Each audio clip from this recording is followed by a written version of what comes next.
When thinking about a retirement model portfolio, there are a couple of key things we need to consider when we're constructing such portfolios. First and foremost are the objectives for those type of portfolios. And typically there are a number of objectives we want to achieve. We want to achieve an income objective, which is obvious in that drawdown phase of investment. But we also want to generate capital growth because we want to make that portfolio last as long as possible. On the other side of the equation, we also are exposed to different types of risks in retirement and different sensitivities to risks, and notably the risk to the downside, so market risk. In the retirement phase, impact of drawdowns is greater as we are drawing down income as well from those portfolios. Inflation risk becomes more important because we want to generate a real return that grows in line with inflation. The last risk is longevity risk, and which is the risk of, I guess, outliving your anticipated life expectancy and then possibly running out of money as a result of that.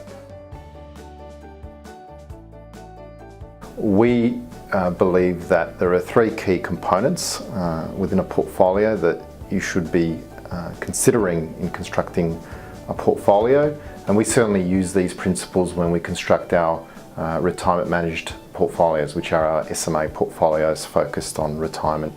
The three components that those portfolios are constructed of are a income component of the portfolio, and this is a part of the portfolio which invests in a diversified pool of income generating assets and strategies ranging from equities through to cash. So really that diversified pool of income generating assets.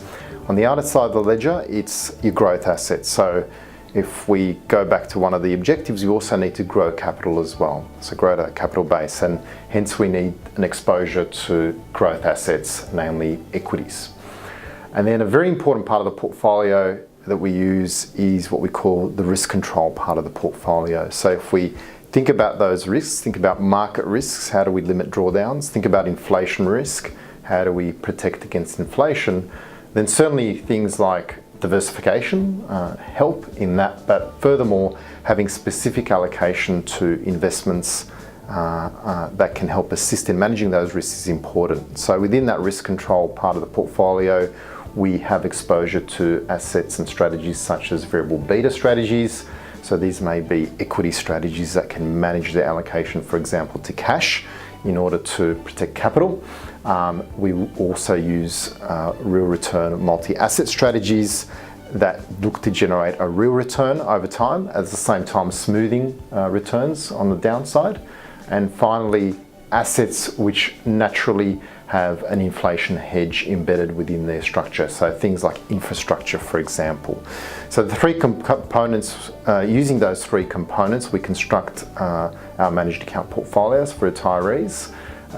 And we operate a set of three portfolios to cater to different types of risk and return objectives, but ultimately constructed within that portfolio construction framework.